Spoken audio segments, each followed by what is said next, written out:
Hi friends, happy Tuesday. Welcome back to our Read Aloud for today.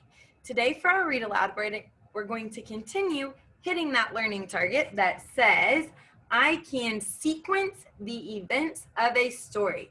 That means that you're able to, as a reader and listener, visualize the story in your brain and then also put it in the correct order. And we know that we can do that because we know what sequencing means. So let's sing our song to remind us of what that means, and then we'll take a look at our book. Ready? Here we go. Sequencing, sequencing is putting things in order, putting things in order. First, next, then last. First, next, then last. Sequencing, sequencing. So when we're sequencing, we're putting something in order. And as readers, we're doing that all the time when we're visualizing the story in our brains. There's some signal words, first, next, then last, that help us know that the author wants us to know the order of the story is very important. So we're going to read another If You Give a Book today. This time, this story is about a dog. This is called If You Give a Dog a Donut. Rub your belly if you like donuts. Oh, yeah. Those jelly-filled or chocolate ones with sprinkles. All right, let's see what the dog does. This story is written by Laura Numeroff and illustrated by Felicia Bond.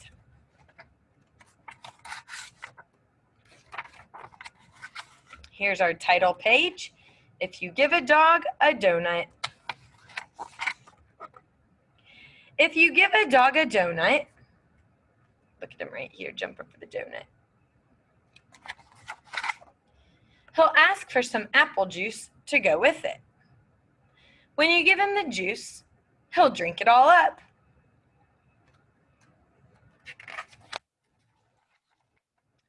Then he'll ask for more. There won't be any left, so he'll want to make his own. He'll go outside to pick apples.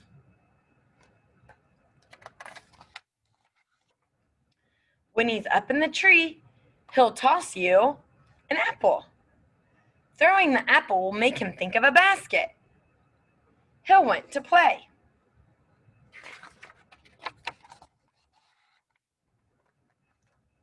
You'll have to get a ball and a glove.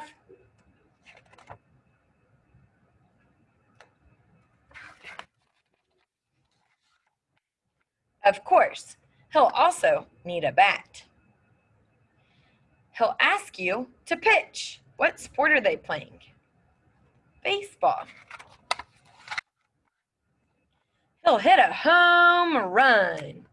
What's a home run? When you hit it really far and run all the bases without being thrown out. Then he'll do a happy dance to celebrate. Can you do a happy dance like him? Oh yeah, oh yeah.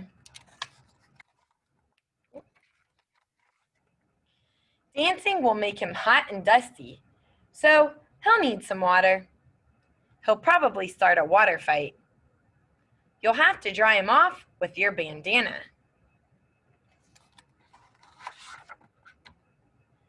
He'll wrap it around his head and pretend that he's a pirate. Then he'll want to go on a treasure hunt. He'll find an old kite and want to make one himself. You'll have to get him some sticks, paper, and string.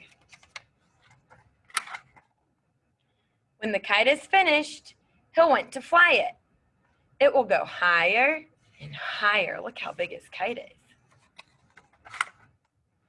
Until it gets tangled in the apple tree.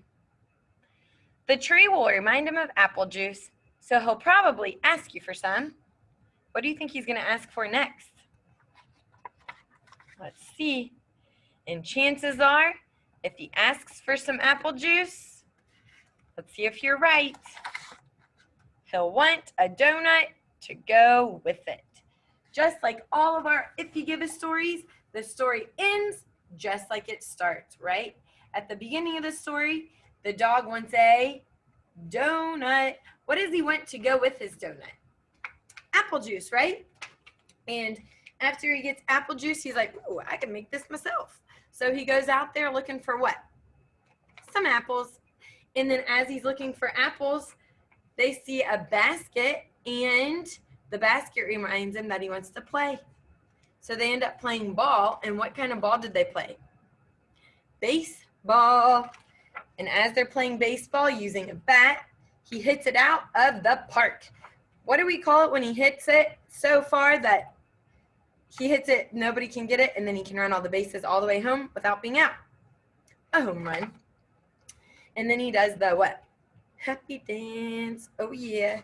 After the happy dance, he gets hot and dusty, so he went to get some water, right? And then his little friend dries him off with his bandana. But with the bandana, he ends up using it as a pirate. And then he uses some other things that he had to make a kite. And as he's flying his kite way high in the sky, what happens? It gets stuck in the apple tree. And the apples remind him that he wants some apple juice.